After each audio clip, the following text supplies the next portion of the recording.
From dying very, very quickly to dying a bit more slowly, we have a proposition to tax cigarettes. On the yes side, I want to make sure I understand this, Andrew Oh-Willeke. Oh-Willeke, and you've got the Wash Park Profit blog post. I do. Wash Park Profit's my website. Been doing it for quite a few years. Covered Amendment 35 when that came along. And the Colorado Clean Air Act when that came along, and now we're at 72. We're working our way up the number phase. Our old friend, young friend, Laura Carno. Good to see you. Who's much younger than I am, from lauracarno.com, on the note side. But let's start over here. Listen, we know what this is. This is a really massive tax on cigarettes. And give me the quick down and dirty. I mean, it seems like we beat up on smokers a lot, and since they're the minority, it's really easy to pile on them because there's fewer and fewer of them. So now we can just push our will. It's kind of like a hotel tax in our town. We're not using the hotels or the rental cars that much, so we can tax it. We're putting this tax on other people. Why? Well, it's really more like a carbon tax, because the thing is, smoking obviously is something that creates an incredibly high risk of premature death. And the government pays a lot of money to subsidize that. For example, when we passed the Colorado Indoor Air Act and prevented people from smoking in bars and hotels and restaurants, in Gilpin County, the number of ER calls to those sites dropped 30%, while they remained the same at the casinos where people were still allowed to smoke. It makes a huge difference. The last time when we passed Amendment 35, there were 20% fewer smokers. And when I started blogging, 30% of people in Colorado smoked. Now it's 15. So it's made a huge impact. We just need smokers to pay for their own ambulance rides, and then we'll be okay. What's the problem with this? So, like a lot of taxes, I say starve the beast. The government has a lot of money. They tax us over and over for many, many things, and then they waste the money. So generally speaking on tax increases, that's where I start. On 72, the government is saying, here are these people who have this dirty, nasty habit over here. Let's tax them and give it to people we like better. But the people they like better, we don't know where the money's going. It's an unelected board that will be making the decision.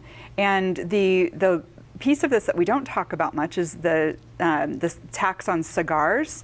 It's going to go. They're taxing cigars? It's already taxed. It's going to go up to 66%. This in the state that taxes weed at 25%. And I'm not suggesting we raise it on weed, but what happens is that runs all of the tobacconists, the bricks and mortar tobacconists, out of business. We'll have no more cigar shops in Colorado. The argument here is that it's going to save lives and therefore save government money. I don't think it's going to save lives. It can go to an Alzheimer's research project. It can go to all kinds of things that have nothing to do with smoking. We already have the tobacco settlement money that they're using for I don't know what. And is there anybody on this planet that doesn't know that smoking is bad for them already? I don't think we need the government. Let me try from being tolerant of people's lifestyles.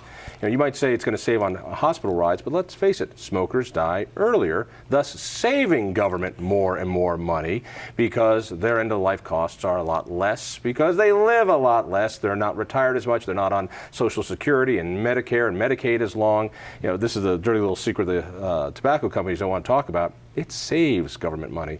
But let's talk about people's lifestyles here. Here in a state where we legalize weed because we are tolerant that people might make different decisions than we make, I find this to be pretty intolerant. Why? What gives you the right to price this out of somebody's ability to buy it? First of all, it's not completely priced out. Yeah, there's more tax, but it's still not completely priced out. And there's an alternative.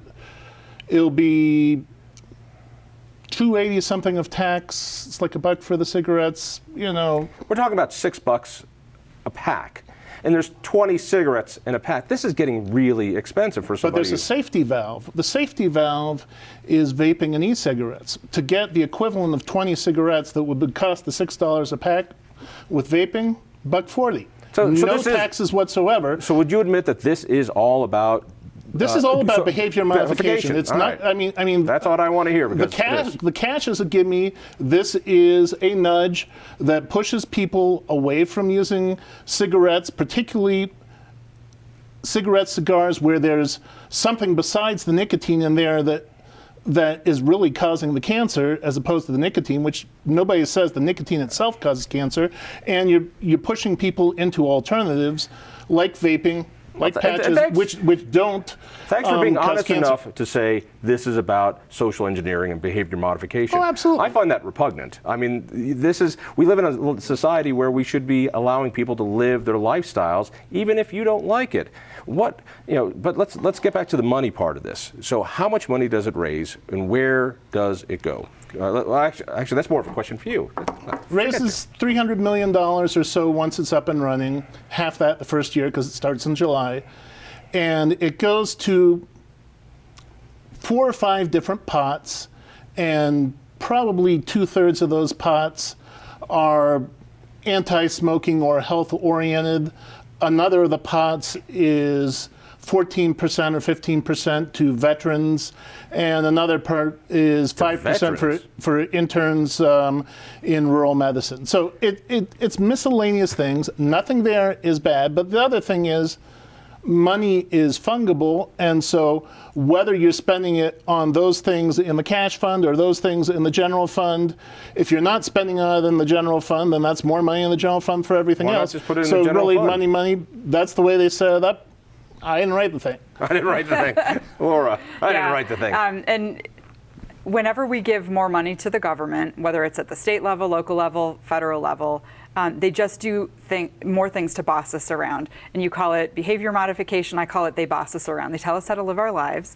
And I'm not interested in anybody in the government telling me how to live my life. And people who smoke, they hear it from their mother, they hear it from their kids, that it's bad for them. They know.